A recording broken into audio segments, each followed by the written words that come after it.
엄마, 미쳤어? 500만 원이면 몇 달 생활비라고. 마귀가 역사하는구나. 당장 꺼져버려라. 엄마한테서 전화가 왔을 때만 해도 저는 대수롭지 않게 여겼습니다. 현수야, 하나님께서 기적을 보여주셨어. 그래서 500만 원 헌금하기로 했어. 그때 제가 알았어야 했습니다. 이미 늦었다는 걸. 아니, 어쩌면 진작부터 늦어 있었는지도 모릅니다. 제가 바쁘다는 핑계로 엄마를 혼자 내버려둔 그 모든 시간 동안 말이죠. 그 일이 있기 한 달쯤 전으로 돌아가 보겠습니다. 2024년 3월 어느 평범한 수요일 오후였습니다. 저는 회사 사무실에서 견적서를 검토하고 있었습니다.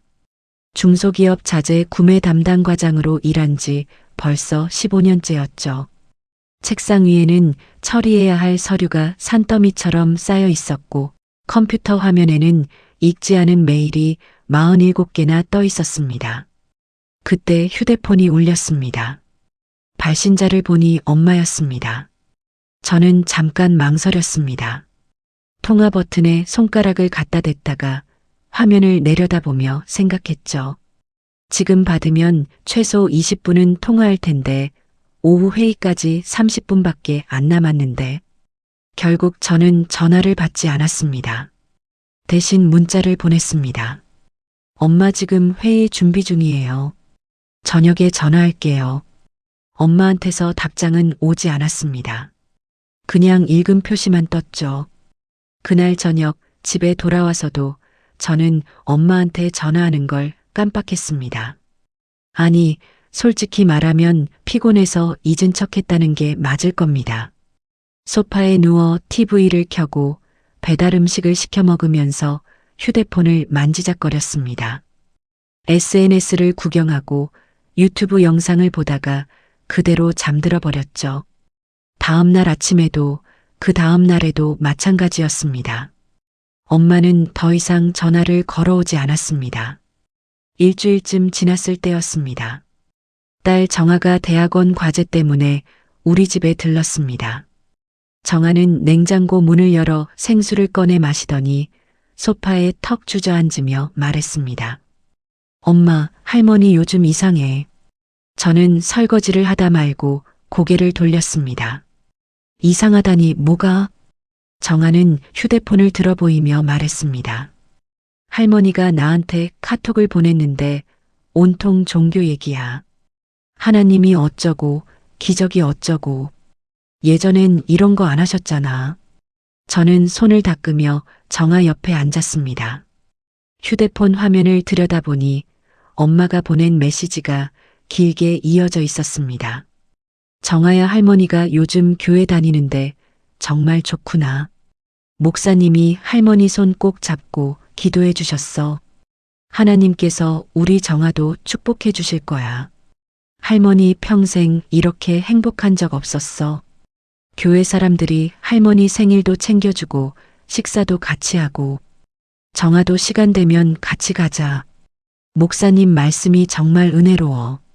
할머니가 녹음해서 보내줄게. 꼭 들어봐. 그 밑으로 음성 파일이 3개나 첨부되어 있었습니다.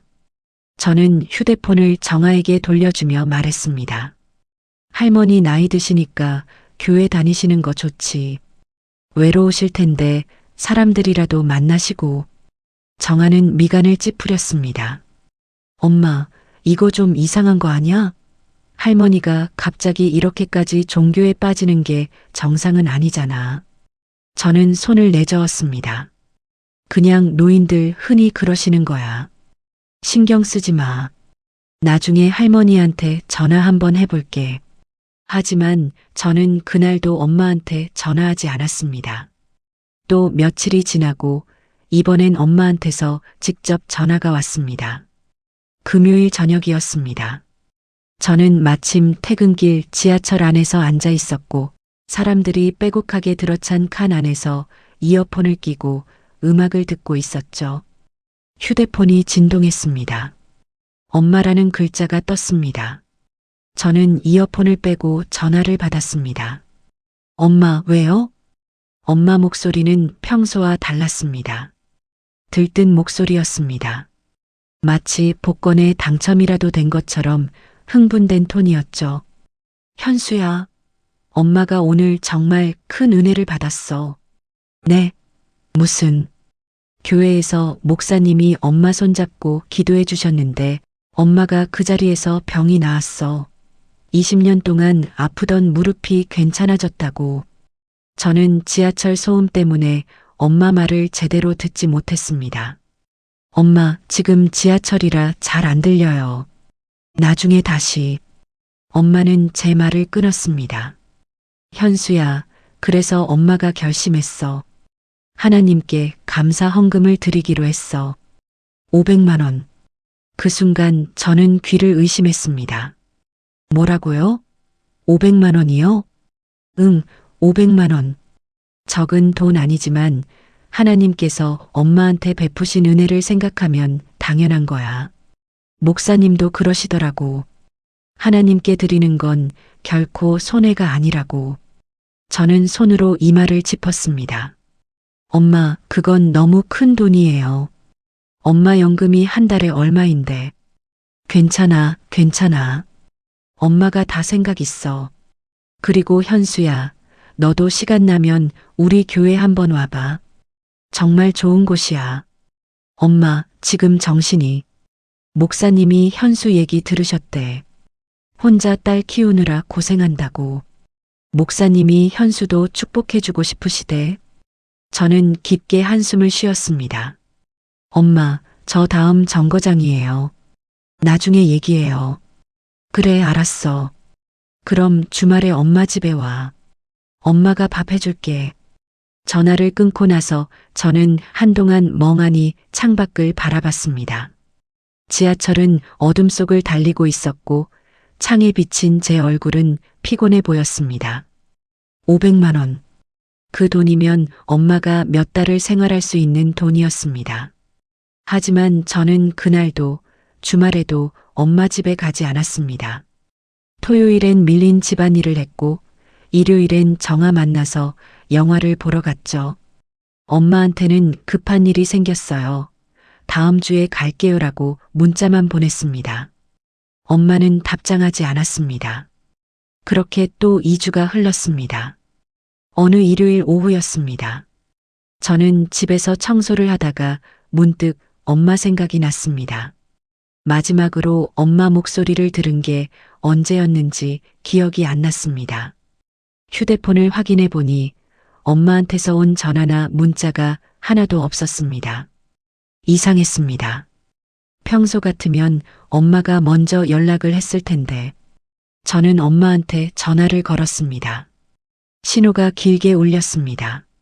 한참을 기다렸지만 엄마는 받지 않았습니다. 다시 한번 걸었습니다. 이번에도 받지 않았죠. 가슴이 철렁했습니다. 저는 재킷을 걸치고 현관문을 나섰습니다. 엄마 집까지는 차로 40분 거리였습니다. 운전하는 내내 불안한 생각들이 머릿속을 맴돌았습니다. 엄마가 넘어지신 건 아닐까? 어디 편찮으신 건 아닐까? 엄마 집 앞에 도착했을 때는 오후 4시쯤이었습니다. 낡은 빌라 2층. 엄마는 그 집에서 20년째 혼자 살고 계셨습니다. 아버지가 돌아가신 후로 쭉 그 집이었죠. 현관문 앞에 섰습니다. 초인종을 눌렀습니다. 엄마, 저예요. 현수. 안에서 발소리가 들렸습니다. 문이 열렸습니다. 엄마가 나타났습니다. 저는 그 순간 깜짝 놀랐습니다. 엄마는 화장을 하고 계셨습니다. 연지곤지는 아니었지만 평소엔 하지 않던 립스틱을 바르고 머리도 단정하게 빗어 넘기셨더군요. 옷도 깨끗한 블라우스에 정장 바지를 입고 계셨습니다. 엄마는 저를 보더니 미소를 지으며 말했습니다. 어머, 현수 왔구나. 갑자기 왜? 엄마, 전화했는데 안 받으셔서요. 괜찮으세요? 응, 괜찮아. 엄마 요즘 바빠서 전화 못 받어. 들어와. 저는 신발을 벗고 집 안으로 들어갔습니다. 그리고 거실을 본 순간 발걸음이 멈췄습니다. 집안 곳곳에 스티커가 붙어 있었습니다. 냉장고에, 거실 벽에, 심지어 TV 옆에까지. 생명이빛교회, 하나님은 사랑이십니다. 주일 예배 오전 10시 같은 문구들이 적힌 스티커들이었습니다. 거실 테이블 위에는 성경책이 펼쳐져 있었고 그 옆에는 형광펜으로 가득 밑줄 그어진 찬송가 책이 놓여 있었습니다. 소파 쿠션에도 십자가 무늬가 수놓아진 새 쿠션 커버가 씌워져 있었습니다. 저는 천천히 고개를 돌려 엄마를 바라봤습니다. 엄마 목에는 십자가 목걸이가 걸려 있었습니다. 낡은 은색 십자가였습니다. 저는 그 목걸이를 알고 있었습니다. 아버지가 돌아가시기 일주일 전 엄마 생신 선물로 사드렸던 거였죠. 엄마는 그 목걸이를 아버지가 돌아가신 후 한 번도 하지 않으셨습니다. 서랍 깊숙이 넣어두셨다고 들었습니다. 그런데 지금 엄마 목에 걸려 있었습니다. 엄마는 제 시선을 눈치채고 목걸이를 만지며 말했습니다. 아, 이거 엄마가 다시 꺼냈어. 목사님이 그러시더라고. 돌아가신 분을 기억하는 것도 하나님의 뜻이라고. 그래서 이제 매일 하고 다녀. 저는 입술을 깨물었습니다. 엄마 앉으세요. 얘기 좀 해요. 엄마는 소파에 앉았고 저도 그 옆에 앉았습니다. 저는 최대한 차분한 목소리로 물었습니다. 엄마, 요즘 교회 다니시는 거 알아요. 그건 괜찮은데 500만 원 헌금은 좀 과한 거 아니에요? 엄마는 고개를 저었습니다. 아니야, 전혀 안 과해. 현수야, 너는 몰라. 엄마가 얼마나 큰 은혜를 받았는지. 20년 동안 아프던 무릎이 나았어. 그게 기적이 아니고 뭐야? 엄마, 그건 그냥 일시적으로 좀 나아진 거일 수도 있잖아요. 병원 가서 검사 한번 받아보시고. 엄마는 제 말을 자르며 말했습니다. 검사는 무슨? 엄마가 제일 잘 알아. 엄마 몸인데.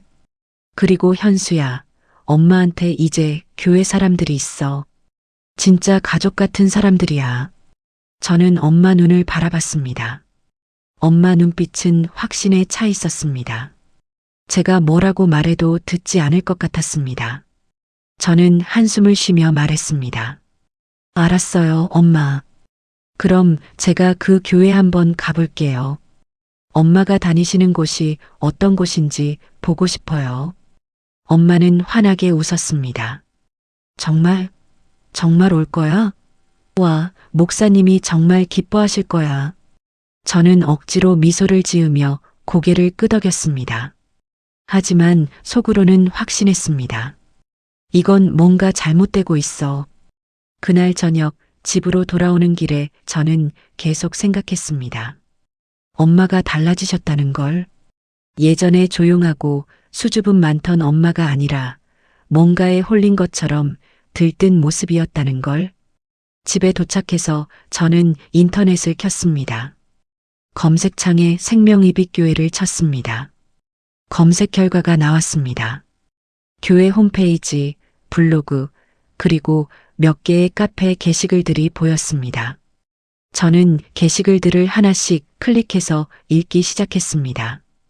그리고 점점 더 불안해졌습니다. 다음 날 월요일 아침이었습니다.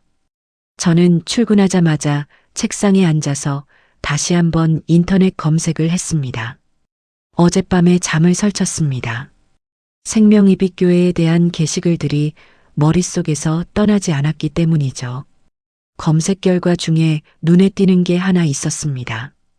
어느 종교 비판 카페에 올라온 글이었습니다. 생명이빛교회 피해 사례 제보받습니다. 저는 그 글을 클릭했습니다. 글쓴이는 자신의 어머니가 그 교회에 다니다가 전 재산을 헌금으로 바쳤다고 썼습니다. 처음에는 소액으로 시작했지만 점점 액수가 커졌고 결국 집까지 팔려고 했다는 내용이었습니다. 댓글도 여럿 달려 있었습니다.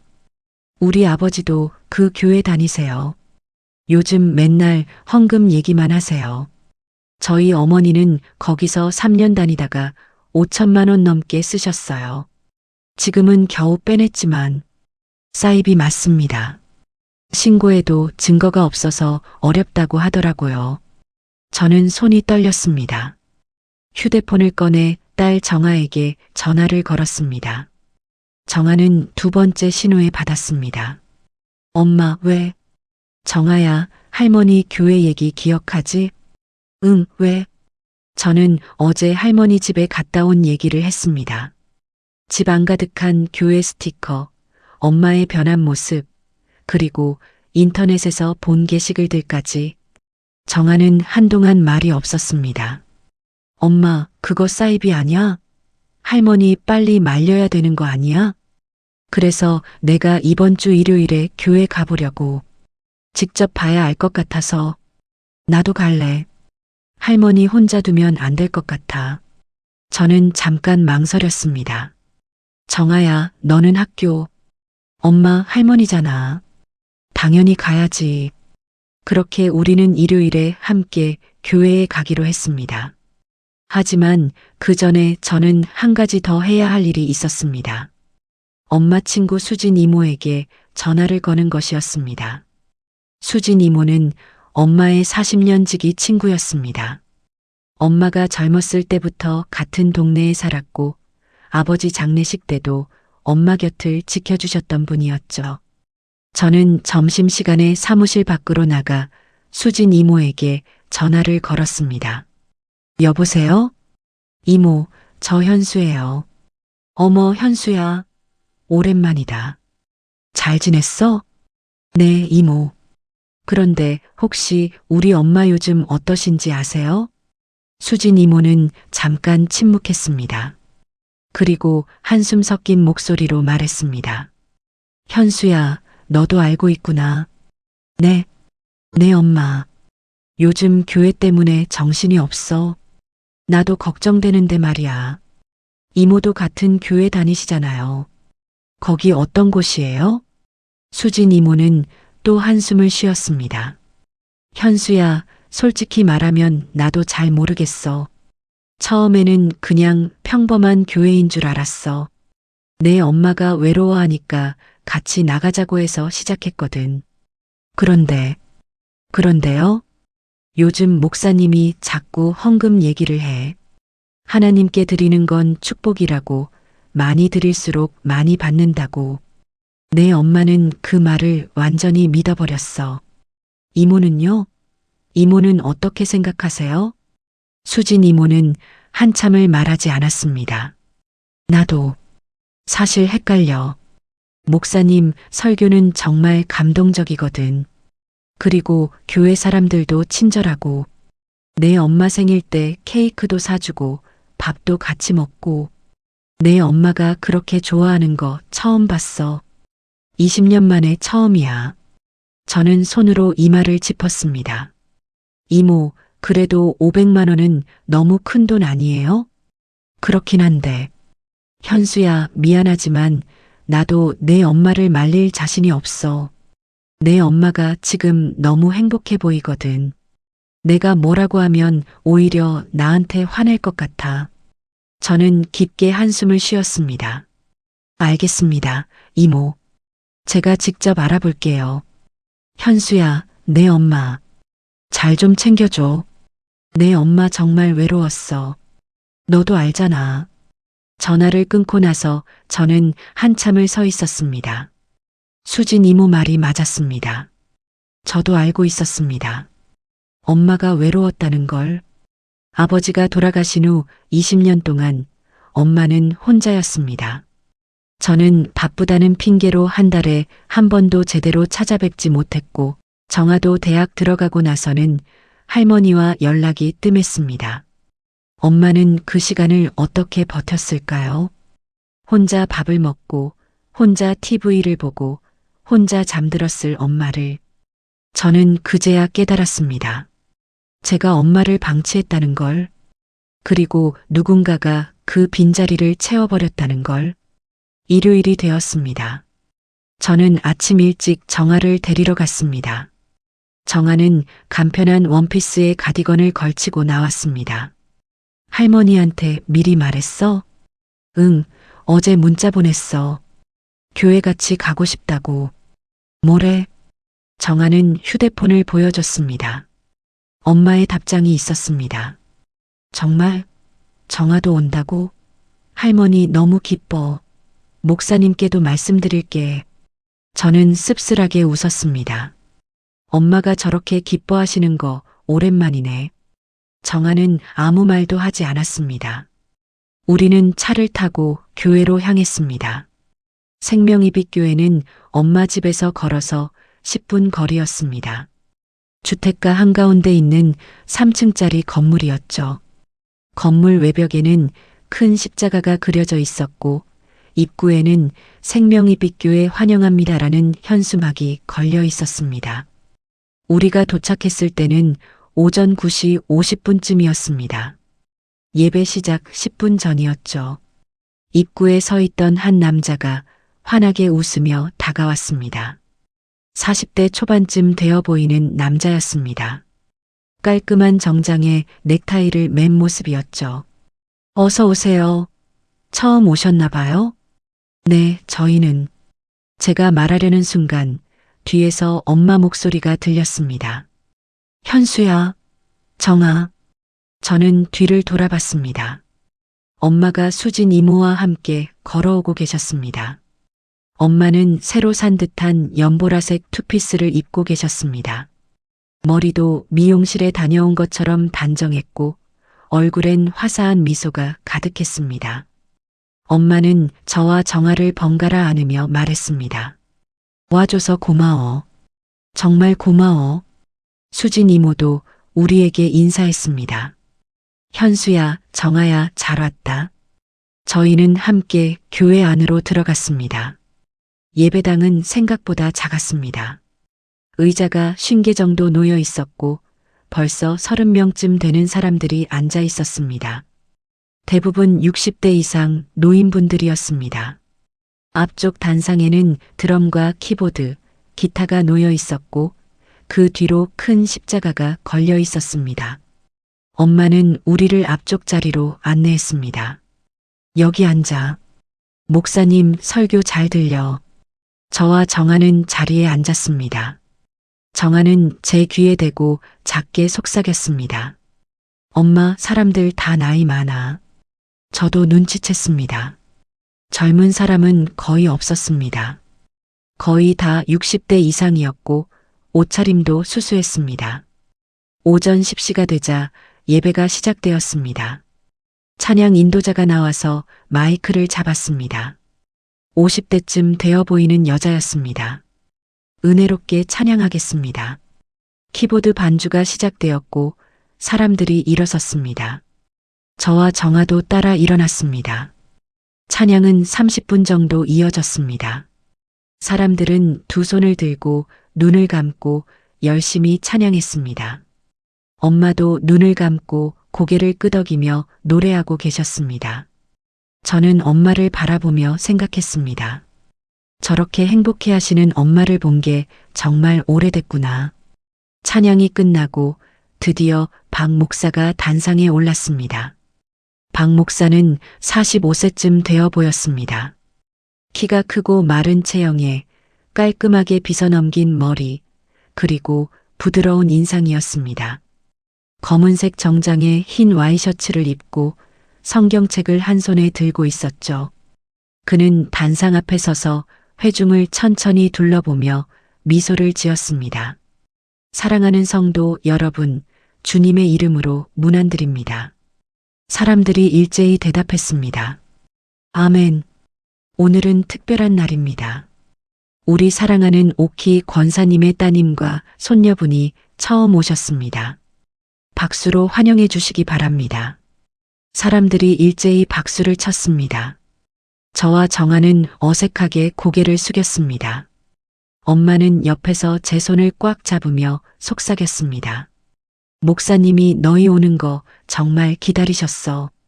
박 목사는 성경을 펼치며 말했습니다. 오늘 말씀은 마가복음 10장 29절에서 30절입니다. 함께 읽겠습니다. 사람들이 성경을 펼쳤습니다. 저도 엄마가 건네준 성경을 받아들었습니다. 박 목사가 낭독하기 시작했습니다. 예수께서 이르시되 내가 진실로 너희에게 이르노니 나와 복음을 위하여 집이나 형제나 자매나 어머니나 아버지나 자식이나 전토를 벌인 자는 현세에서 100배나 받되 집과 형제와 자매와 어머니와 자식과 전토를 받겠고 또 박해를 받겠으며 내세에 영생을 받지 못할 자가 없느니라. 박 목사는 성경을 덮고 천천히 말했습니다. 여러분, 이 말씀이 무엇을 의미합니까? 하나님께 드리는 것은 결코 손해가 아니라는 것입니다. 여러분이 하나님께 무엇을 드리든 하나님은 100배로 갚아주십니다. 사람들이 고개를 끄덕였습니다. 박 목사는 단상을 천천히 거닐며 계속 말했습니다. 저는 지난주에 한 권사님을 만났습니다. 그분은 평생 가난하게 사셨습니다. 자식들도 변변찮고 남편도 일찍 돌아가셨죠. 그분은 저에게 이렇게 물었습니다. 목사님, 저는 왜 이렇게 고생만 하며 살아야 합니까? 박 목사는 잠시 멈추고 회중을 바라봤습니다. 저는 그분에게 말씀드렸습니다. 권사님, 하나님께서 권사님을 사랑하십니다. 하지만 권사님이 하나님께 마음의 문을 열지 않았습니다. 이제라도 하나님께 헌신하십시오. 그러면 하나님께서 권사님의 인생을 바꿔주실 것입니다. 사람들이 다시 고개를 끄덕였습니다. 그분은 그날 결단했습니다. 하나님께 자신의 전부를 드리겠다고. 그리고 일주일 후 기적이 일어났습니다. 그분의 자식이 갑자기 연락을 해왔습니다. 20년 만에 처음으로요. 그리고 생활비를 보내주기 시작했습니다. 사람들이 와 하며 탄성을 질렀습니다. 박 목사는 목소리를 높였습니다. 여러분, 이것이 하나님의 역사입니다. 하나님께 드릴 때 하나님은 100배로 갚아주십니다. 아멘. 그러니 여러분, 두려워하지 마십시오. 하나님께 드리는 것을 아까워하지 마십시오. 여러분이 가진 것 중 가장 소중한 것을 드릴 때 하나님은 여러분에게 가장 큰 축복을 주십니다. 저는 옆에 앉은 엄마를 슬쩍 봤습니다. 엄마는 눈을 감고 고개를 끄덕이고 계셨습니다. 눈가에는 눈물이 맺혀 있었습니다. 설교는 1시간 넘게 이어졌습니다. 박 목사는 때로는 부드럽게, 때로는 열정적으로 말했습니다. 성경 구절을 인용하고 간증을 들려주고 사람들을 웃기기도 하고 울리기도 했습니다. 솔직히 말하면 설교는 감동적이었습니다. 저도 모르게 빠져들었습니다. 하지만 뭔가 이상했습니다. 설교 내용의 절반 이상이 헌금에 관한 것이었습니다. 하나님께 드리는 것, 하나님께 헌신하는 것, 하나님께 물질을 바치는 것. 계속 반복되는 주제였습니다. 설교가 끝나고 헌금 시간이 되었습니다. 박 목사가 말했습니다. 이제 하나님께 감사의 헌금을 드리는 시간입니다. 여러분이 정성껏 준비하신 헌금을 앞으로 나와서 드려주시기 바랍니다. 반주가 시작되었고 사람들이 일어나 앞으로 나가기 시작했습니다. 엄마도 일어났습니다. 엄마는 가방에서 하얀 봉투를 꺼냈습니다. 두툼한 봉투였습니다. 엄마는 그 봉투를 들고 앞으로 걸어갔습니다. 저는 가슴이 철렁했습니다. 정아가 제 팔을 잡으며 속삭였습니다. 엄마, 저거. 저도 알아. 조용히 해. 엄마는 단상 앞에 놓인 헌금함에 봉투를 넣었습니다. 박 목사는 엄마의 어깨에 손을 얹고 기도했습니다. 사랑하는 오키 권사님, 하나님께서 권사님의 헌신을 기억하십니다. 하나님께서 권사님에게 100배의 축복을 내려주실 것입니다. 아멘. 엄마는 눈물을 흘리며 고개를 숙였습니다. 저는 그 광경을 보며 손을 꽉 쥐었습니다. 예배가 끝났습니다. 사람들이 하나둘씩 일어나 나가기 시작했습니다. 엄마는 저와 정아에게 다가와 말했습니다. 어땠어? 은혜로웠지? 저는 억지로 미소를 지으며 고개를 끄덕였습니다. 네, 엄마. 목사님이 너희 만나고 싶어 하셔. 잠깐만 기다려. 엄마는 박 목사에게 다가가 뭔가 이야기를 나눴습니다. 박 목사는 고개를 끄덕이더니 저희 쪽으로 걸어왔습니다. 안녕하세요. 저는 이 교회 담임을 맡고 있는 박민수 목사입니다. 그는 손을 내밀었습니다. 저는 그 손을 잡았습니다. 악수하는 그의 손은 부드러웠습니다. 처음 오셨죠? 어머니께서 따님과 손녀분 얘기 많이 하셨어요. 혼자 힘들게 딸 키우셨다면서요? 저는 짧게 대답했습니다. 네, 그렇습니다. 박 목사는 따뜻한 미소를 지으며 말했습니다. 정말 대단하십니다. 하나님께서 분명히 축복해 주실 거예요. 오늘 예배 어떠셨어요? 좋았습니다. 다음 주에도 오실 수 있으세요? 어머니께서 정말 기뻐하실 텐데요. 저는 애매하게 웃으며 대답했습니다. 한번 생각해 보겠습니다. 박 목사는 제 어깨를 가볍게 두드렸습니다. 천천히 생각하세요. 하나님은 기다려 주십니다. 그리고 그는 정아에게도 인사했습니다. 손녀분도 정말 예쁘시네요. 대학생이시죠? 네, 대학원생이에요. 아, 대학원까지.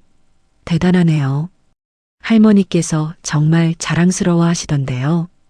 정아는 어색하게 웃었습니다. 박 목사는 우리에게 한 번 더 미소를 보낸 후 다른 교인들에게로 갔습니다. 저는 엄마에게 말했습니다. 엄마, 우리 이제 갈게요. 벌써? 점심 같이 먹고 가지 그래? 다음에요, 엄마. 정아가 과제 있대요. 엄마는 아쉬운 표정을 지었지만 고개를 끄덕였습니다. 그래, 알았어. 조심히 가. 저와 정아는 교회를 나왔습니다. 차에 타자마자 정아가 말했습니다. 엄마, 저거 완전 이상해. 설교 내용이 온통 돈 얘기잖아. 나도 알아. 할머니가 낸 헌금 얼마였을 것 같아? 모르겠다. 하지만 적은 돈은 아닐 거야. 저는 핸들을 잡고 한참을 생각했습니다. 그리고 결심했습니다. 직접 박 목사를 만나봐야겠다고. 다음 날 화요일 저는 점심시간을 이용해 다시 생명이빛 교회를 찾아갔습니다. 평일이라 교회는 조용했습니다. 현관문을 열고 들어가니 1층 사무실에서 누군가 일하는 소리가 들렸습니다. 저는 사무실 문을 두드렸습니다. 누구세요? 안에서 목소리가 들렸습니다. 문이 열리고 한 젊은 여자가 나왔습니다. 30대 초반쯤 되어 보였습니다. 어떻게 오셨어요? 목사님 계신가요? 잠깐 뵙고 싶은데요. 예약 있으세요? 아니요. 갑자기 들렀는데. 여자는 잠시 망설이더니 안으로 들어가 뭔가 말을 했습니다. 잠시 후 박 목사가 나왔습니다. 어머, 어제 오신 분 아니세요? 오키 권사님 따님? 네, 맞습니다. 어떻게 오셨어요? 들어오세요. 박 목사는 저를 작은 상담실로 안내했습니다. 책상과 의자, 그리고 벽에 걸린 십자가가 있는 간소한 방이었습니다. 앉으세요. 커피 드릴까요? 아니요, 괜찮습니다.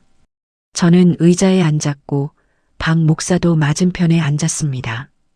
박 목사는 여전히 부드러운 미소를 지으며 물었습니다. 무슨 일로 오셨어요? 저는 잠시 망설였습니다. 그리고 최대한 조심스럽게 말했습니다. 우리 어머니 일로 왔습니다. 네, 오키 권사님. 정말 좋은 분이시죠? 네, 그런데 어머니가 요즘 헌금을 많이 하신다고 들었습니다. 박 목사의 미소가 조금 굳어졌습니다. 그건 어머니께서 스스로 결정하신 일입니다.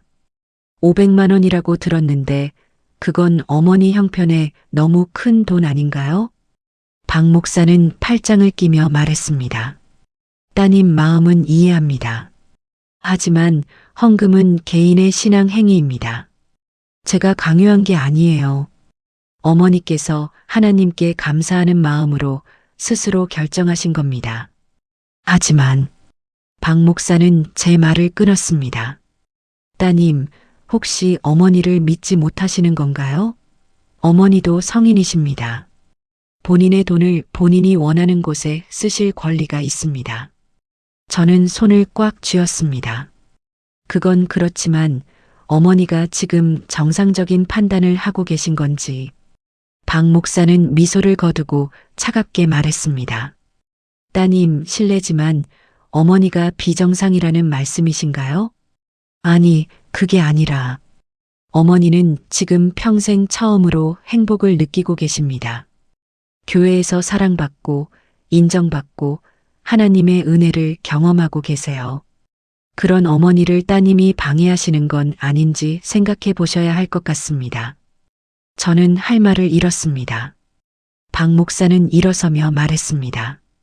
죄송하지만 저도 바빠서요.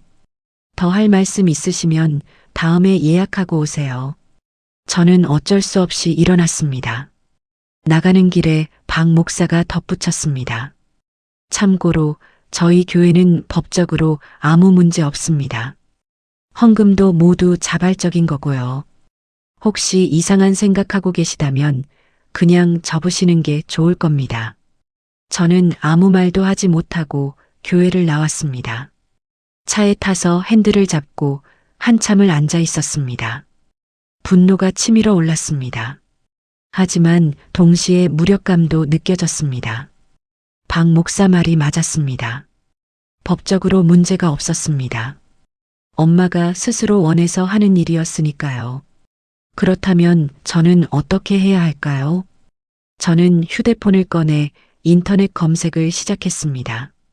사이비 종교 신고, 헌금 사기 신고 방법, 종교 피해 상담센터. 검색 결과를 하나씩 읽어가며 저는 메모를 했습니다. 그리고 결심했습니다. 증거를 모으기로. 다음 주 내내 저는 엄마를 관찰했습니다. 매일 저녁 퇴근 후 엄마 집 근처 커피숍에 앉아서 엄마 집 창문을 바라봤습니다. 엄마는 매일 저녁 7시쯤 교회로 나가셨습니다. 수요 예배, 금요 기도회, 토요 새벽 기도회. 엄마의 일주일 스케줄은 온통 교회로 채워져 있었습니다. 목요일 저녁 저는 엄마를 따라 교회까지 갔습니다. 멀리서 지켜봤습니다. 엄마는 교회 사람들과 웃으며 이야기를 나누고 박 목사와 악수를 하고 기도실로 들어가셨습니다. 저는 차 안에서 그 모습을 보며 생각했습니다. 정말 저게 나쁜 건가? 엄마는 정말 행복해 보였습니다. 20년 만에 처음으로 웃고 계셨으니까요. 하지만 그날 밤 집에 돌아와 인터넷을 뒤지던 중 저는 한 게시글을 발견했습니다. 생명이빛교회 박민수 목사 10년 전 사기 혐의. 저는 그 글을 클릭했습니다. 글은 익명으로 올라와 있었습니다. 박민수 목사는 10년 전 부산에서 비슷한 교회를 운영했습니다. 당시 이름은 박성호였고 교회 이름은 은혜이강 교회였습니다. 그는 노인 신도들에게 고액 헌금을 유도했고 결국 피해자 가족들이 고소했습니다. 하지만 합의금을 주고 사건을 무마했고 이름을 바꿔 서울로 올라왔습니다. 글 아래에는 당시 신문 기사 링크가 첨부되어 있었습니다. 저는 그 기사를 열어봤습니다. 2014년 부산 지역 신문이었습니다. 은혜이강 교회 담임 박성호 목사, 노인 신도 상대 헌금 사기 의혹, 피해액 수억 원 추정. 기사에는 피해자 가족 인터뷰도 실려 있었습니다. 우리 어머니는 그 교회에서 3년 동안 8천만 원을 헌금했습니다. 집까지 팔 뻔했어요. 목사가 하나님의 이름으로 사람들을 속였습니다. 스크린샷을 찍고 기사 링크를 저장했습니다. 저는 손이 떨렸습니다. 그리고 다음 날 아침 경찰서에 갔습니다. 민원실에서 저는 경찰관에게 상황을 설명했습니다. 엄마가 다니는 교회, 박 목사의 과거 전력, 그리고 제가 모은 자료들. 경찰관은 서류를 받아보더니 고개를 저었습니다. 어머님이 직접 피해를 호소하셔야 합니다. 어머니는 지금 세뇌된 상태예요. 본인이 피해자인 줄 모르세요. 그래도 법적으로는 어머님의 의사가 중요합니다. 강제로 헌금을 뜯어간 증거가 있으면 모르겠지만 자발적으로 하신 거라면 저는 답답했습니다. 10년 전 사기 전력은요? 이름까지 바꿨는데요. 경찰관은 한숨을 쉬며 말했습니다. 그건 이미 합의로 종결된 사건입니다. 그리고 지금 현재 불법 행위 증거가 없으면 저희가 개입하기 어렵습니다. 저는 경찰서를 나오며 무력감을 느꼈습니다. 그리고 생각했습니다. 다른 방법을 찾아야겠다고. 그날 저녁 저는 엄마 집 근처 편의점 앞에서 기다렸습니다. 엄마가 교회에서 돌아오실 시간이었습니다. 오후 9시쯤 엄마가 수진 이모와 함께 걸어오는 게 보였습니다. 저는 차에서 내려 두 분께 다가갔습니다. 엄마, 이모. 엄마와 수진 이모는 깜짝 놀라며 저를 바라봤습니다. 현수야, 여기 왜 있어? 엄마 만나러 왔어요. 잠깐 얘기 좀 해요. 엄마는 수진 이모를 보며 말했습니다. 수진아, 먼저 들어가. 나는 딸이랑 얘기 좀 하고 갈게. 수진 이모는 저를 한번 보더니 고개를 끄덕이고 먼저 들어갔습니다. 엄마와 저는 근처 벤치에 앉았습니다. 봄밤 공기는 차가웠습니다. 엄마가 먼저 물었습니다. 무슨 일이야? 저는 휴대폰을 꺼내 박 목사 기사를 보여줬습니다. 엄마, 이거 봐요. 박 목사 10년 전에 비슷한 일 했어요. 이름도 바꿨고요. 엄마는 휴대폰 화면을 보더니 고개를 저었습니다. 그건 오해야. 목사님이 직접 설명하셨어. 10년 전 일은 목사님을 시기한 사람들이 거짓으로 고소한 거래. 결국 무혐의로 끝났다고. 엄마 합의금 주고 무마한 거예요. 무혐의가 아니라. 엄마는 휴대폰을 저에게 돌려주며 말했습니다. 현수야, 너는 왜 엄마를 믿지 않니? 저는 엄마 손을 잡았습니다. 엄마, 저는 엄마가 걱정돼서 그래요. 500만 원이 얼마나 큰 돈인데. 엄마는 제 손을 뿌리쳤습니다. 현수야, 그 돈은 엄마 돈이야. 엄마가 평생 모은 돈이고 엄마가 쓰고 싶은 곳에 쓰는 거야. 엄마, 너는 엄마가 지금까지 얼마나 외로웠는지 알아? 20년 동안 혼자 살면서 얼마나 힘들었는지 알아? 저는 할 말이 없었습니다. 엄마는 눈물을 글썽이며 말했습니다. 너는 한 달에 한 번도 안 와. 정아도 마찬가지야. 엄마가 아파도 외로워도 아무도 신경 안 써. 그런데 교회 사람들은 달라. 목사님은 매일 엄마한테 전화해. 안부 묻고 기도해주고 엄마 생일도 챙겨줘. 너희는 언제 그랬니? 저는 눈물이 났습니다. 엄마 미안해요. 제가 잘못했어요. 근데 엄마는 일어서며 말했습니다. 이제 엄마 일에 간섭하지 마. 엄마는 지금 행복해. 그걸로 됐어.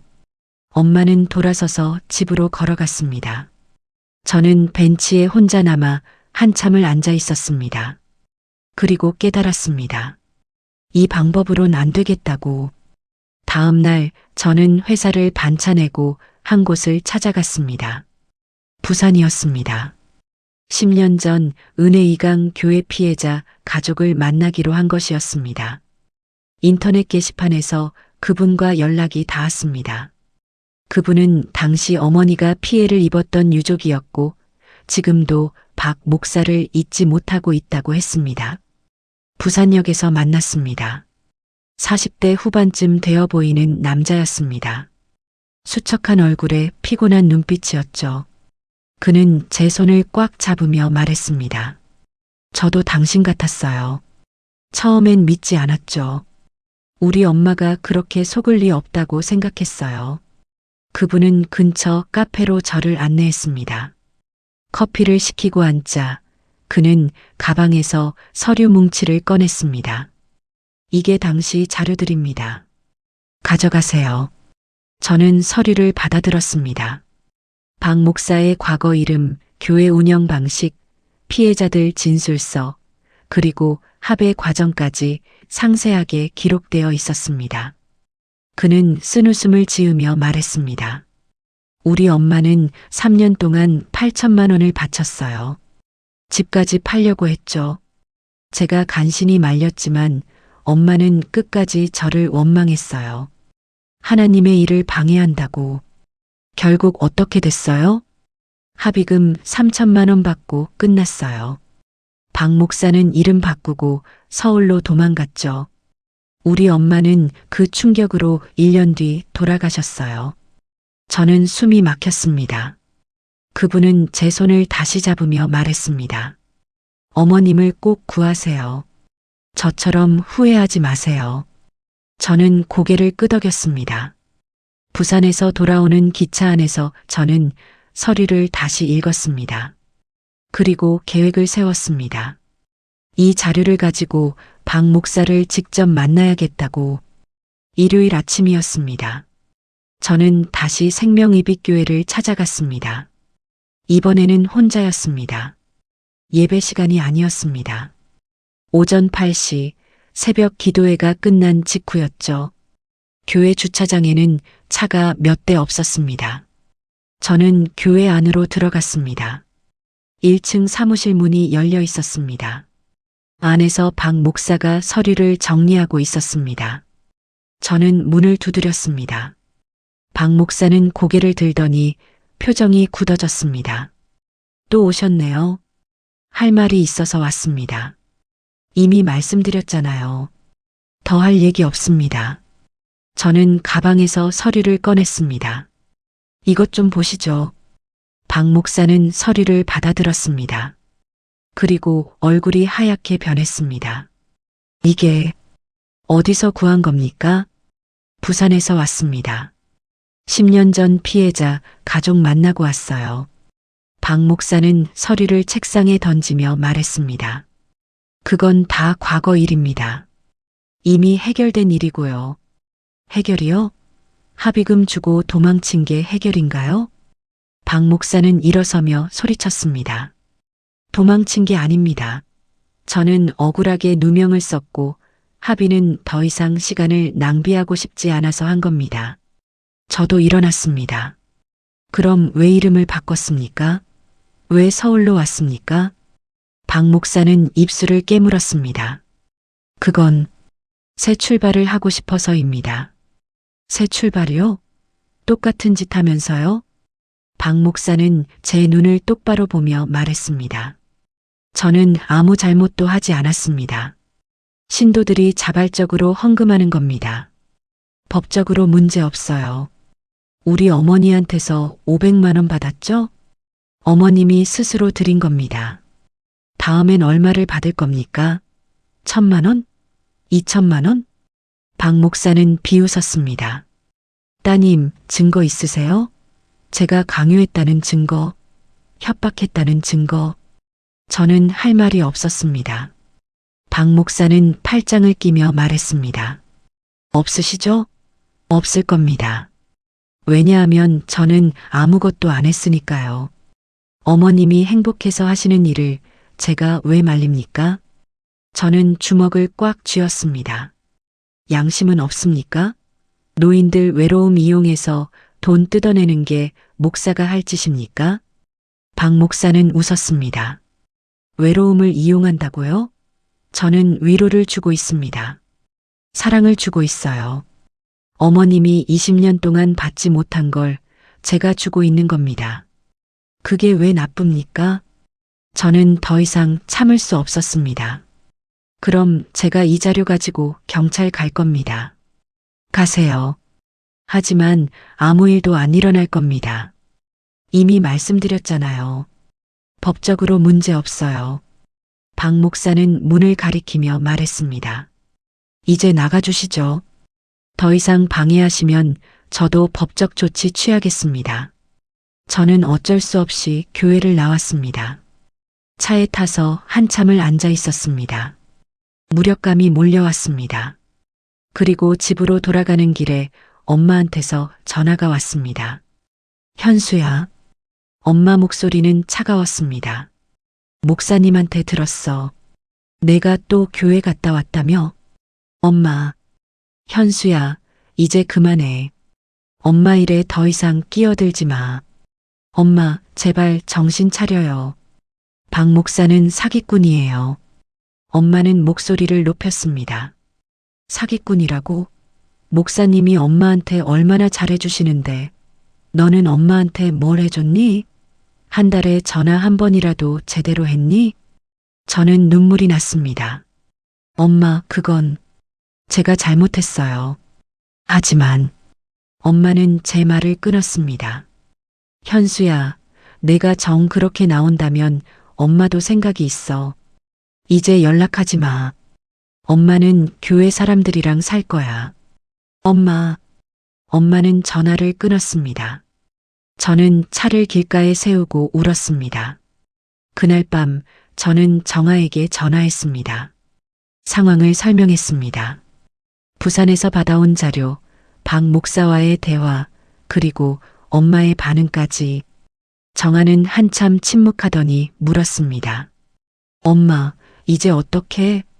모르겠다, 정아야. 정말 모르겠어. 할머니가 정말 연락 끊으실까? 그럴 것 같아. 정아도 울먹이는 목소리였습니다. 이거 다 내 잘못이야. 내가 할머니한테 잘했어야 했는데. 아니야, 정아야. 내 잘못 아니야. 다 엄마 잘못이야. 전화를 끊고 나서 저는 침대에 누웠습니다. 천장을 바라보며 생각했습니다. 정말 이대로 끝인 걸까? 며칠이 지났습니다. 엄마한테서 연락은 없었습니다. 저도 전화하지 않았습니다. 그러던 어느 날 수진 이모한테서 전화가 왔습니다. 현수야, 큰일 났어. 무슨 일이세요? 내 엄마가 집을 담보로 대출받으려고 해. 뭐라고요? 은행에서 서류 받아왔더라고. 내가 우연히 봤어. 집 담보로 3천만 원 대출받으려는 것 같아. 저는 머리가 하얘졌습니다.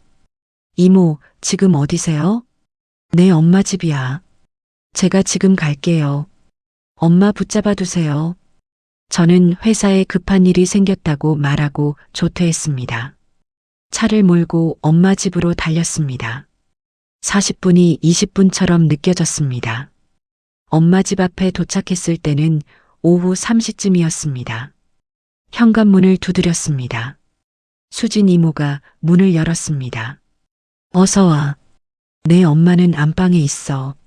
저는 안방으로 들어갔습니다. 엄마는 침대에 앉아 서류를 보고 계셨습니다. 엄마는 고개를 들더니 인상을 찌푸렸습니다. 왜 왔어? 오지 말라고 했잖아. 저는 엄마 앞에 무릎을 꿇었습니다. 엄마, 제발. 집까지 담보로 잡지 마세요. 엄마는 서류를 덮으며 말했습니다. 이것도 엄마 집이야. 엄마가 하고 싶은 대로 할 거야. 엄마, 3천만 원이면 엄마가 몇 년을 사실 수 있는 돈이에요. 하나님께서 갚아주실 거야. 저는 엄마 손을 잡았습니다. 엄마, 정신 차려요. 하나님은 돈 안 갚아줘요.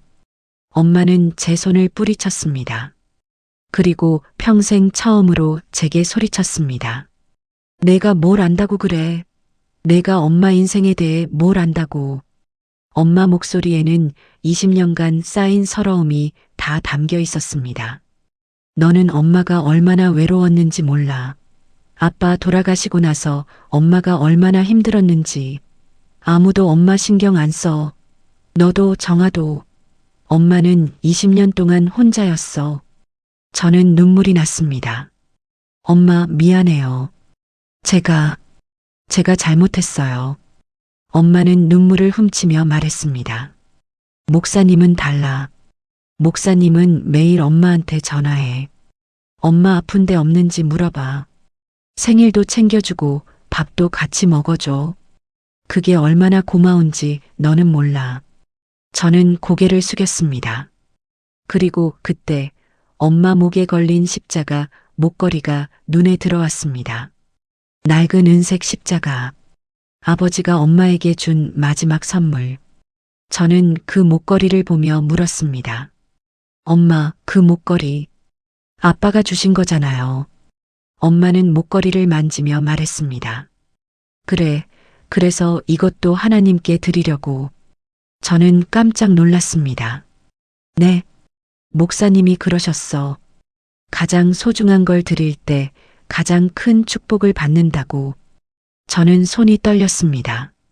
엄마, 그건 아빠의 유일한 선물이잖아요. 엄마는 고개를 끄덕였습니다. 그래, 알아. 그래서 드리는 거야. 이걸 드리면 아빠도 천국에서 기뻐하실 거야. 저는 더 이상 참을 수 없었습니다. 엄마, 안 돼요. 그건. 엄마는 손을 들어 제 말을 막았습니다. 현수야, 내가 뭐라고 해도 소용없어. 엄마는 이미 결정했어. 이번 주 일요일에 목사님께 드릴 거야. 엄마는 일어서며 말했습니다. 이제 나가줘. 엄마 혼자 있고 싶어? 저는 어쩔 수 없이 밖으로 나왔습니다. 거실에서 수진 이모가 걱정스러운 눈으로 저를 바라봤습니다. 현수야. 저는 고개를 저으며 집을 나섰습니다. 밖에 나와서 저는 한참을 서 있었습니다. 그리고 결심했습니다. 일요일 엄마가 목걸이를 드리기 전에 제가 먼저 박 목사를 만나야겠다고. 마지막으로 한 번 더. 일요일이 되었습니다. 저는 아침 일찍 정아에게 전화했습니다. 정아야, 오늘 교회 가자. 정아는 잠긴 목소리로 대답했습니다. 응, 엄마. 나도 갈 생각이었어. 우리는 엄마보다 먼저 교회에 도착하기로 했습니다. 오전 9시, 저와 정아는 생명이빛교회 앞에 섰습니다. 교회 문은 열려 있었고 안에서 찬양 연습 소리가 들렸습니다. 우리는 안으로 들어갔습니다. 예배당에는 아직 사람이 많지 않았습니다. 몇몇 노인분들이 앉아서 기도하고 계셨습니다. 저는 1층 사무실로 갔습니다. 박 목사가 안에 있었습니다. 문을 두드렸습니다. 박 목사는 고개를 들더니 한숨을 쉬었습니다. 또 오셨네요. 이제 지겹지도 않으세요? 마지막입니다. 마지막으로 한 번만 얘기하고 싶어요. 박 목사는 시계를 보며 말했습니다. 5분 드릴게요. 예배 준비해야 해서요. 저는 사무실 안으로 들어갔습니다. 정아는 밖에서 기다렸습니다. 박 목사와 마주 앉았습니다. 저는 최대한 차분하게 말했습니다. 우리 엄마가 오늘 목걸이를 드린다고 들었습니다. 박 목사는 미소를 지었습니다. 네, 들었습니다. 정말 귀한 결단이죠. 그건 돌아가신 아버지가 엄마에게 준 유일한 선물입니다. 그래서 더 의미 있는 거 아닙니까? 저는 손을 꽉 쥐었습니다. 목사님, 제발 그건 받지 마세요. 왜요? 그건 엄마한테 너무 소중한 물건이에요. 나중에 엄마가 후회하실 거예요. 박 목사는 고개를 저었습니다. 어머님은 후회 안 하실 겁니다. 하나님께 드리는 건데요. 저는 목소리를 낮추며 말했습니다. 목사님도 아시잖아요. 이게 잘못된 거라는 걸. 박 목사는 웃음을 거두었습니다. 잘못된 게 뭡니까? 노인들 외로움 이용해서 돈 뜯어내는 게 잘못 아닙니까? 박 목사는 팔짱을 끼며 말했습니다. 다시 한번 말씀드리지만 저는 아무것도 강요하지 않았습니다. 어머님이 스스로 원하셔서 하시는 겁니다. 법적으로 문제 없어도 양심은 없으십니까? 박 목사는 차갑게 웃었습니다. 양심이요? 따님은 양심이 있으세요? 20년 동안 어머님 혼자 두고 뭐 하셨어요? 저는 할 말이 없었습니다. 박 목사는 일어서며 말했습니다. 따님, 어머님이 행복하다는데 왜 방해하십니까? 어머님은 지금 저희 교회에서 평생 처음으로 사랑받고 계십니다. 그게 그렇게 나쁜 겁니까? 하지만 이제 그만 나가주시죠. 예배 시작해야 합니다. 저는 일어섰습니다. 그리고 마지막으로 물었습니다. 목사님은 정말 아무렇지도 않으세요? 박 목사는 제 눈을 똑바로 보며 말했습니다. 어머님이 행복하다는데 제가 왜 아무렇지 않습니까? 저는 제 일을 하고 있을 뿐입니다. 저는 사무실을 나왔습니다. 정아가 다가와 물었습니다. 엄마, 어떻게 됐어? 저는 고개를 저었습니다. 안 돼. 안 들어. 그때 입구 쪽에서 목소리가 들렸습니다. 현수야, 정아. 뒤를 돌아보니 엄마가 수진 이모와 함께 들어오고 계셨습니다. 엄마는 환하게 웃으며 저희에게 다가왔습니다. 와줘서 고마워. 엄마 목에는 여전히 그 십자가 목걸이가 걸려 있었습니다. 저는 가슴이 아팠습니다. 예배가 시작되었습니다. 저와 정아, 엄마, 수진 이모는 앞쪽에 앉았습니다. 찬양이 이어졌고 박 목사가 단상에 올랐습니다. 오늘 설교 제목은 하나님께 드리는 최고의 헌신이었습니다. 박 목사는 여느 때처럼 부드럽고 감동적으로 설교했습니다. 그리고 설교 끝부분에 이렇게 말했습니다. 오늘 우리 가운데 한 분이 정말 귀한 결단을 하셨습니다. 평생 가장 소중하게 간직해 온 물건을 하나님께 드리기로 하셨습니다. 사람들이 웅성거렸습니다. 오키 권사님, 앞으로 나와주시겠습니까? 엄마가 일어났습니다. 저는 엄마 손을 잡으려 했지만 엄마는 제 손을 뿌리치고 앞으로 걸어갔습니다. 엄마는 단상 앞에 섰습니다. 박 목사가 물었습니다. 권사님, 오늘 무엇을 드리시겠습니까? 엄마는 떨리는 손으로 목걸이를 만졌습니다. 이 목걸이를 드리겠습니다. 돌아가신 남편이 제게 준 마지막 선물입니다. 사람들이 숨을 죽였습니다. 엄마는 천천히 목걸이를 풀기 시작했습니다. 저는 자리에서 일어났습니다. 정아가 제 손을 잡았습니다. 엄마, 안 돼. 하지만 저는 정아 손을 뿌리치고 앞으로 걸어갔습니다.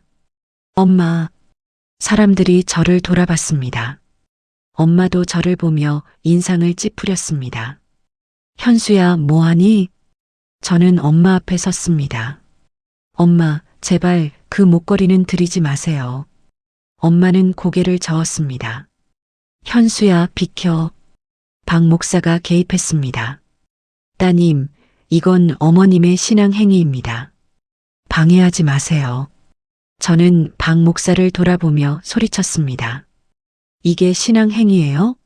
노인 외로움 이용해서 물건 뜯어내는 게 신앙이에요? 예배당이 술렁거렸습니다. 박 목사는 침착하게 말했습니다. 따님, 지금 예배 중입니다. 나가주시겠습니까? 저는 사람들을 돌아보며 소리쳤습니다. 여러분, 이 목사는 사기꾼입니다. 10년 전에도 똑같은 짓 했어요. 사람들이 웅성거리기 시작했습니다. 박 목사는 표정이 굳었습니다. 따님, 지금 명예훼손으로 고소할 수도 있습니다. 저는 가방에서 부산에서 받아온 서류를 꺼냈습니다. 여기 증거 있어요. 10년 전 부산에서 똑같은 짓 하고 도망쳤어요. 저는 서류를 사람들에게 보여줬습니다. 사람들이 수군거리기 시작했습니다. 박 목사는 당황한 표정을 감추지 못했습니다. 그건 오해입니다. 오해요? 피해자 가족 직접 만나고 왔어요. 예배당이 소란스러워졌습니다. 그때 뒤에서 목소리가 들렸습니다. 현수야. 저는 뒤를 돌아봤습니다. 엄마였습니다. 엄마는 눈물을 흘리고 있었습니다. 엄마, 이제 아시겠어요? 박 목사는. 엄마는 제 말을 끊었습니다. 현수야, 그만해. 엄마. 엄마는 손에 들고 있던 십자가 목걸이를 내려다봤습니다. 그리고 천천히 박 목사에게 다가갔습니다. 저는 숨을 멈췄습니다. 엄마는 박 목사 앞에 섰습니다. 그리고 말했습니다. 목사님. 네, 권사님. 엄마는 목걸이를 꽉 쥐며 말했습니다. 이 목걸이, 제 남편이 돌아가시기 일주일 전에 사주신 거예요. 당시 남편은 안말기였어요. 병원비 때문에 돈이 하나도 없었는데 그래도 제 생일이라고 이걸 사오셨어요. 박 목사는 아무 말도 하지 않았습니다. 엄마는 계속 말했습니다. 남편이 돌아가신 후 20년 동안 전 이 목걸이를 한 번도 하지 않았어요. 너무 아파서요. 볼 때마다 남편 생각나고 외로워서요. 엄마 목소리가 떨렸습니다. 그런데 목사님이 이걸 하라고 하셨어요. 돌아가신 분을 기억하는 것도 하나님의 뜻이라고. 그래서 전 용기 내서 다시 꺼냈어요. 박 목사가 입을 열려고 했지만 엄마가 먼저 말했습니다. 그리고 오늘 이걸 하나님께 드리려고 했어요. 목사님이 그러셨잖아요. 가장 소중한 걸 드릴 때 가장 큰 축복을 받는다고. 엄마는 눈물을 훔쳤습니다. 근데 방금 제 딸이 소리치는 걸 듣고 깨달았어요. 무엇을요? 엄마는 박 목사 눈을 똑바로 보며 말했습니다. 제가 정말 소중한 건 이 목걸이가 아니라 제 딸이었다는 걸요. 저는 눈물이 났습니다. 엄마는 천천히 목걸이를 다시 목에 걸었습니다. 그리고 박 목사에게 말했습니다. 목사님, 전 이제 교회 안 다닐래요. 박 목사는 당황하며 말했습니다. 권사님, 잠깐만요. 오해가. 엄마는 고개를 저었습니다. 오해가 아니에요. 제가 눈이 멀었던 거예요. 외로움에. 엄마는 저에게 다가와 제 손을 잡았습니다. 현수야, 엄마가 미안해. 엄마가 정신을 못 차렸어. 저는 엄마를 꽉 안았습니다. 엄마, 괜찮아요. 이제 괜찮아요. 예배당은 조용해졌습니다. 박 목사는 아무 말도 하지 못하고 서 있었습니다. 저와 엄마, 정아, 수진 이모는 교회를 나왔습니다. 밖은 화창한 봄날이었습니다. 교회 밖으로 나오자마자 박 목사가 뒤따라 나왔습니다. 권사님, 잠깐만요. 엄마는 걸음을 멈추고 뒤를 돌아봤습니다. 박 목사는 숨을 헐떡이며 다가왔습니다. 권사님, 오해하신 겁니다. 제가 언제 권사님을 속였습니까? 엄마는 차분하게 대답했습니다. 목사님은 저를 속인 게 아니라 제 외로움을 이용하신 거예요. 박 목사는 고개를 저었습니다. 아닙니다. 저는 진심으로 권사님을 위로하고 싶었습니다. 엄마는 쓸쓸하게 웃었습니다. 위로요? 목사님이 저한테 매일 전화하신 거, 생일 챙겨주신 거, 다 진심이었나요? 박 목사는 잠시 말을 멈췄습니다. 엄마가 계속 말했습니다. 아니면 제가 헌금 많이 할 것 같아서였나요? 박 목사는 표정이 굳었습니다. 권사님, 그건. 저는 참지 못하고 끼어들었습니다. 목사님, 이제 그만하세요. 법적으로 문제 없다고 하셨잖아요. 그럼 우리도 법적으로 대응하겠습니다. 박 목사는 저를 날카롭게 쳐다봤습니다. 법적 대응이요? 무슨 근거로요? 저는 가방에서 서류를 꺼냈습니다. 10년 전 부산 사건 자료요. 이걸 언론에 제보하면 어떻게 될 것 같으세요? 박 목사는 얼굴이 창백해졌습니다. 그건 이미 해결된 일입니다. 해결이요? 합의금 주고 덮은 게 해결인가요?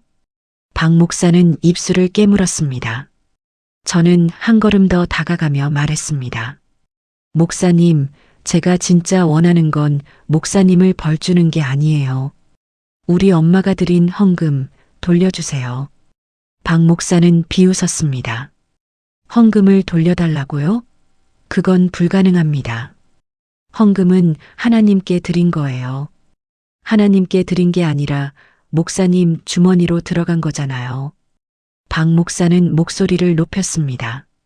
증거 있습니까? 제가 개인적으로 썼다는 증거.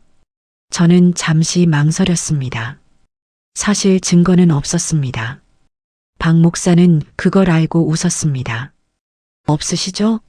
그럼 더 이상 할 말 없습니다. 그때 뒤에서 목소리가 들렸습니다. 저는 증거 있습니다. 우리 모두 뒤를 돌아봤습니다. 수진 이모였습니다. 수진 이모는 휴대폰을 들고 다가왔습니다. 목사님, 지난주에 목사님이 저한테 하신 말 기억나세요? 박 목사는 당황한 표정을 지었습니다. 무슨 말씀이십니까? 수진 이모는 휴대폰을 켜며 말했습니다. 목사님이 저한테 전화하셔서 오키 언니가 돈이 많다고 좀 더 헌금하도록 설득해 달라고 하셨잖아요. 박 목사는 얼굴이 하얗게 변했습니다. 그건 수진 이모는 휴대폰을 보여줬습니다. 녹음했어요.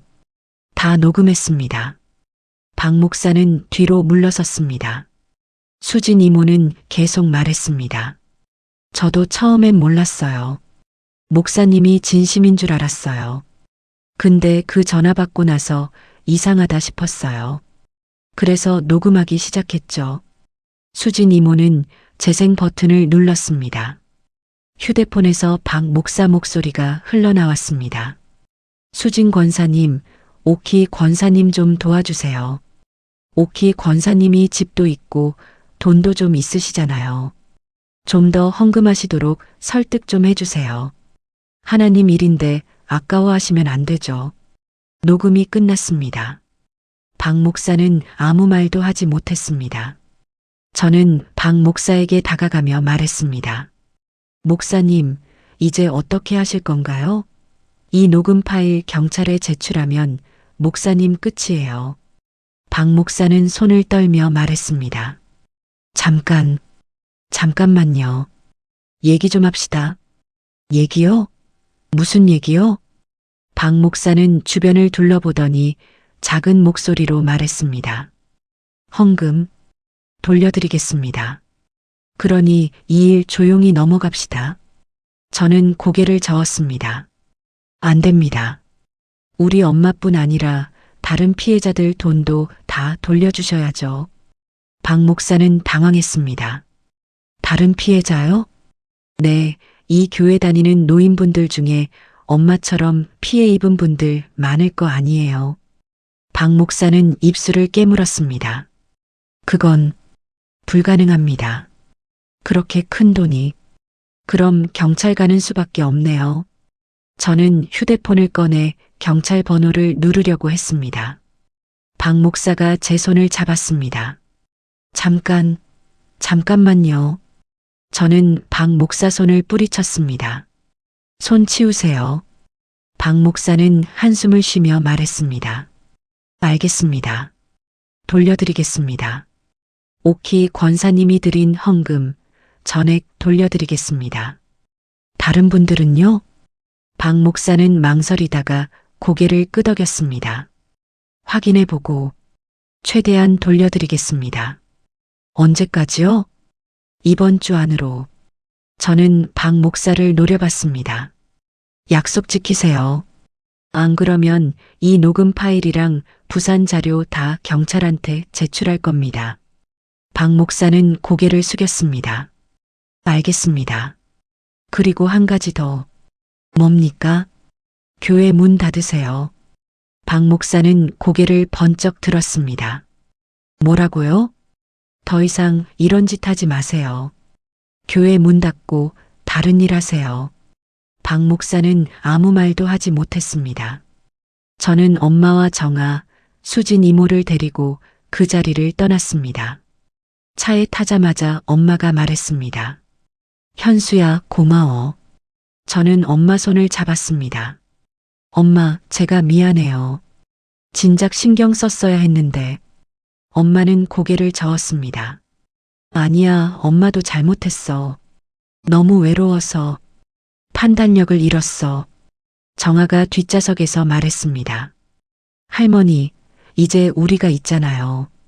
엄마는 뒤를 돌아보며 정아에게 미소를 지었습니다. 그래, 정아야. 고마워. 수진 이모가 말했습니다. 오키야, 나도 미안해. 진작 말렸어야 했는데. 엄마는 수진 이모 손을 잡았습니다. 아니야, 수진아. 내가 녹음 안 했으면 큰일 날 뻔했어. 우리는 모두 웃었습니다. 일주일 후였습니다. 박 목사한테서 연락이 왔습니다. 엄마가 드린 헌금 전액 2천만 원이 엄마 계좌로 입금되었습니다. 그리고 며칠 후 생명이빛교회는 문을 닫았습니다.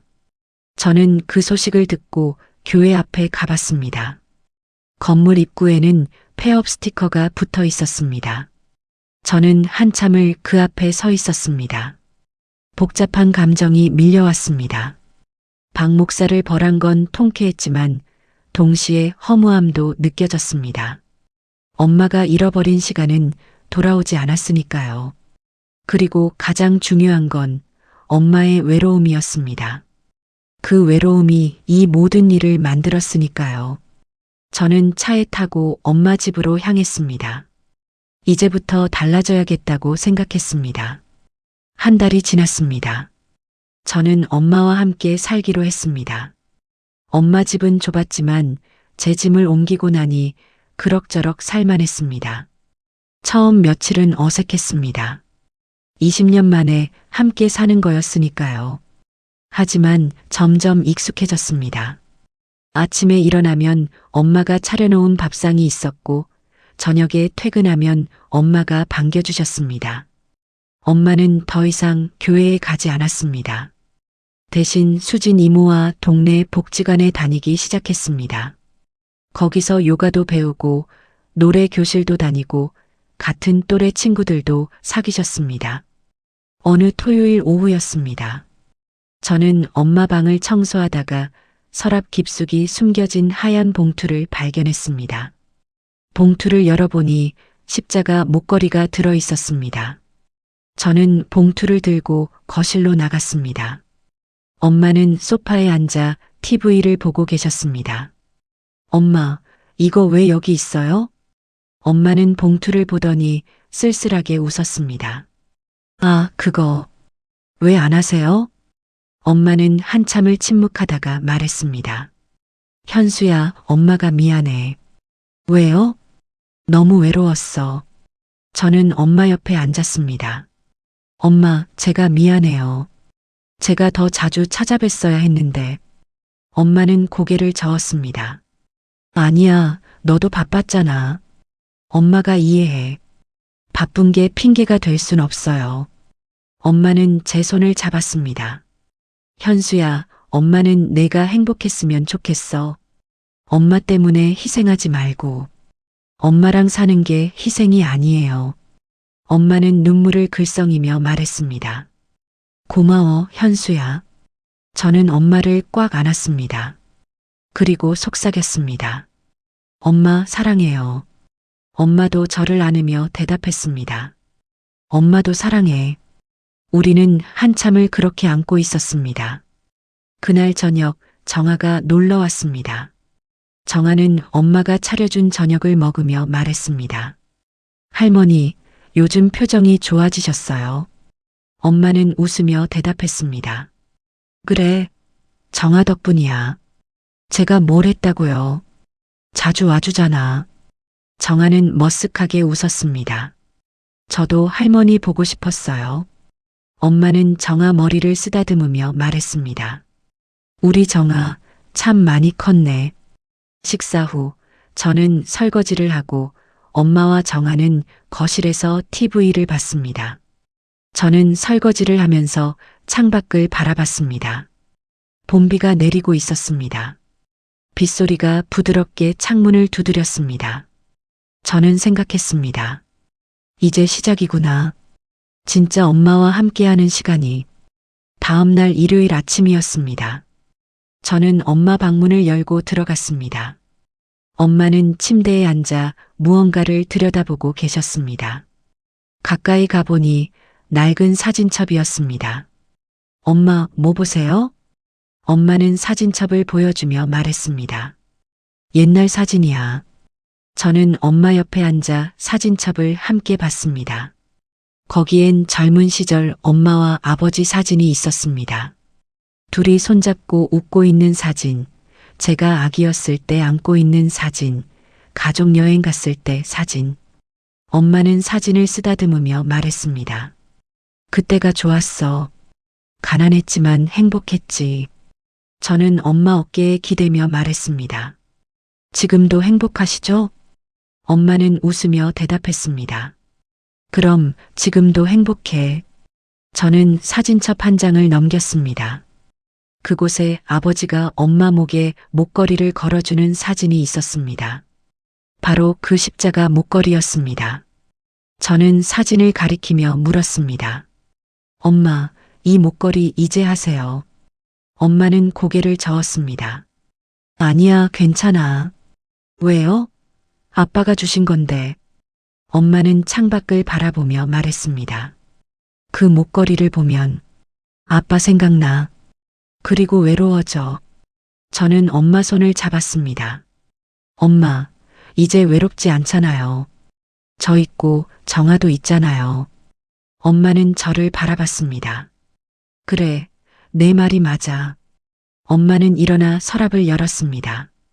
그리고 하얀 봉투를 꺼냈습니다. 목걸이를 꺼내 천천히 목에 걸었습니다. 낡은 은색 십자가가 엄마 가슴에 걸렸습니다. 엄마는 거울을 보며 미소를 지었습니다. 역시 예쁘네. 저는 뒤에서 엄마를 안았습니다. 엄마, 정말 예뻐요. 엄마는 제 손을 꽉 잡았습니다. 고마워, 현수야. 정말 고마워. 우리는 한참을 그렇게 서 있었습니다. 창밖으로는 봄비가 계속 내렸습니다. 하지만 더 이상 슬픈 비가 아니었습니다. 새로운 시작을 알리는 비였습니다. 저는 생각했습니다. 엄마와 함께하는 매일이 얼마나 소중한지, 그리고 다짐했습니다. 다시는 엄마를 혼자 두지 않겠다고. 오후가 되었습니다. 저와 엄마 정아는 함께 근처 공원에 산책을 갔습니다. 봄비는 그쳤고 공원엔 벚꽃이 피어 있었습니다. 엄마는 벚꽃을 보며 말했습니다. 예쁘다. 정아가 휴대폰을 꺼내며 말했습니다. 할머니, 사진 찍어요. 우리는 벚꽃나무 아래 섰습니다. 정아가 셀카를 찍었습니다. 찰칵. 사진 속 우리는 모두 웃고 있었습니다. 엄마 목에는 십자가 목걸이가 빛나고 있었습니다. 정아가 사진을 보여주며 말했습니다. 와, 잘 나왔다. 할머니 진짜 예뻐요. 엄마는 사진을 보며 웃었습니다. 그래, 정말 잘 나왔네. 저는 그 모습을 보며 생각했습니다. 이제 괜찮을 거야. 우리 가족, 이제 다시 시작할 수 있어. 그날 밤 저는 일기를 썼습니다. 오랜만에 쓰는 일기였습니다. 오늘 엄마가 다시 웃었다. 진심으로 웃었다. 그 웃음을 보며 나는 깨달았다. 내가 정말 지켜야 할 건 엄마였다는 걸. 늦었지만 이제라도 알게 되어 다행이다. 앞으로 엄마와 함께하는 모든 순간을 소중히 하겠다. 일기를 덮고 불을 껐습니다. 옆방에서 엄마가 주무시는 소리가 들렸습니다. 저는 미소를 지으며 눈을 감았습니다. 이제 시작이었습니다. 진짜 엄마와 함께하는 시간이. 그리고 저는 더 이상 혼자가 아니었습니다. 엄마도 마찬가지였습니다. 우리는 이제 함께였습니다. 오늘의 사연 여기까지입니다. 외로움은 때로 우리를 잘못된 선택으로 이끌기도 합니다. 하지만 진짜 중요한 건 곁에 있는 사람들의 사랑을 다시 발견하는 것이 아닐까요? 여러분은 지금 어디에서 누구와 함께 이 이야기를 듣고 계신가요? 댓글로 남겨주시면 정말 감사하겠습니다. 오늘 사연이 마음에 남으셨다면 구독과 좋아요, 알림 설정도 부탁드립니다. 여러분의 작은 관심이 더 좋은 이야기를 만드는 힘이 됩니다.